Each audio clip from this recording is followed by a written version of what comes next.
Does that make it almost more difficult? I mean, if you go to the middle of his body, you might bounce. Yeah, that hurts. As like to hit a man, a grown man, in his core, like his center of gravity, hurts. Like, so I know we wanted to, like they say, hit him in the chest, but that hurts. Your leverage points are usually high or low. If I wanted to knock this over, I would push it at the top or on the bottom. I wouldn't hit it in the middle. So it's the same thing when you're talking about tackling somebody. So.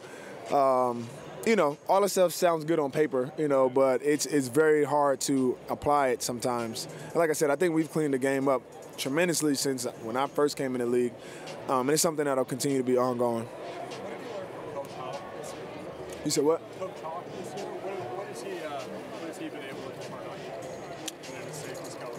Yeah, I mean he's somebody that's played in the league, I think 14 years or 13.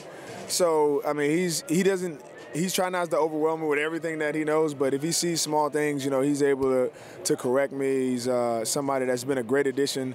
He details his work. I know he spends a ton of time at the facility, so he'll come in, he'll have all our cards, all the third downs, all the bunches, and he's giving us, these tips, and it's been great, man. It's been fun to have him in the room. We got a special group in that room.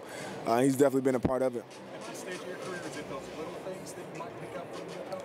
Yeah, I mean, it's at this point, I know the concepts, I know the scheme, and so now it's very small things, how to gain a step here or there, how to, what my leverage should be on a specific guy, and small tidbits that, I know I use, every day, whether it be in practice or in games.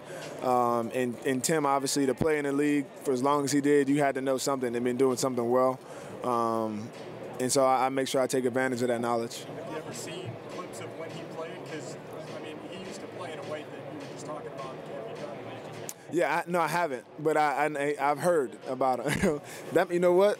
That might be something I'm going to have to look up some old clips and get a little highlight. He might be embarrassed about it, but I might have to look that up.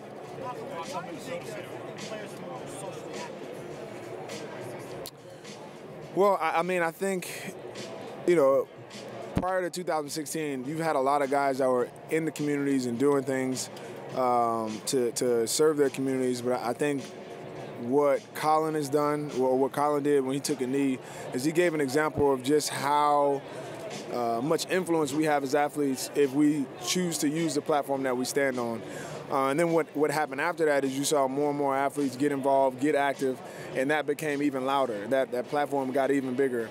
And so I think we're starting to see the leverage that we have, the opportunity that we have if we collectively speak out on the injustices that we see, we collectively stand up for the communities that we've come from, that we can actually make a difference. And that's the biggest thing, is that I think athletes are starting to see that opportunity, and they're putting the country, the communities before their own personal gain. You said what? Well, I think they see an opportunity to do something that's groundbreaking as well. Hey, Malcolm, how are you? What's going on? Man, how's it going, man? It's going good. Congratulations on getting back here now, because you were here your rookie year with the Saints, and you guys took down Peyton Manning. Yep. Now you're back with the Eagles to take down the other great, Tom Brady. What are your thoughts about that? I mean, obviously, it's a very, very similar situation. We were underdogs with the Saints going into that game, but we had a fun year, and hopefully trying to repeat that this time around. Underdog with the Saints now, underdog here with the Eagles. How much of that been roaming around your locker room that you're underdogs? How much do you guys pull on that?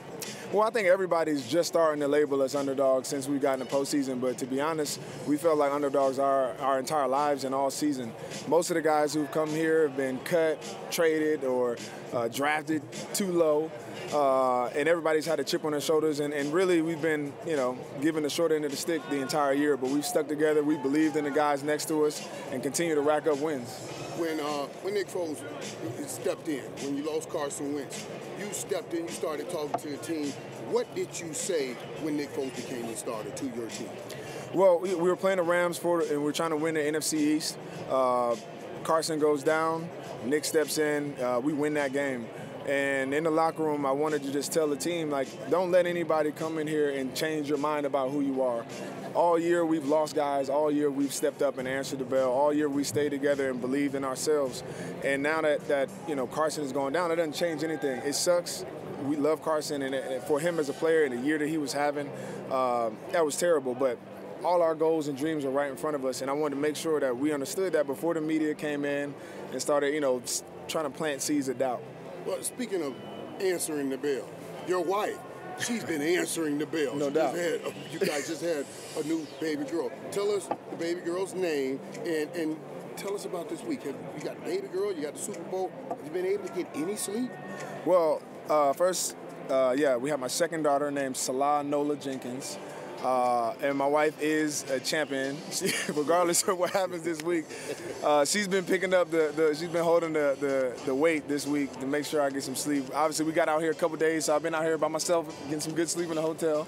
But they'll all come up in the next couple of days. But it's obviously exciting times for not only me, but my entire family. Can I ask you something personally, man? Because I'm going to tell you something in front of everybody here now. I had a lot of Irvins, and I gave my tickets to all of my family members, those Irvins, right? And then I asked later on, I said, how was the game? They said, what? We didn't watch the game. We sold our tickets. Now, will the Jenkins watch the game, or will those family members sell those tickets? Oh, no, they're going to be in the game because they selling that. I bought them tickets, so they're not selling. They'll be in the game. You hear that, Irvins? They will be at the game. Chris, back to you, buddy. Hey. Good seeing you, brother. Congratulations, buddy. What's that? What's that crest, man? Come I on, see man. you. It's opening night. I see it. You the star. Hey. I'm just trying to dress like one. To beat a team like the New England Patriots, they have been here almost every single year in the last 20 years, and they have the mystic. You are one of the few guys with experience in Super Bowl with you. How can you beat a team like that? You win against the Patriots the same way you win against anybody else. You execute better than they do. You make more plays. It's just a game at the end of the day. We got a lot of respect for that team. The reason that they win is not because they have some magic dust. It's because they're a well-coached, well-prepared team, obviously with the best quarterback to ever do it.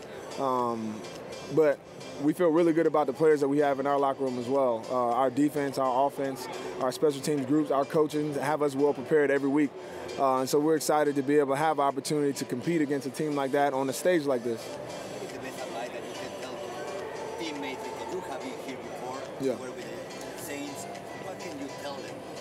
I mean, the biggest thing is I've told them to embrace the moment, embrace being here, because my first year I was so nervous and excited about the game that I never left the hotel room the entire week. And, now I think back on it, and it's been so long, thinking that I would get back here.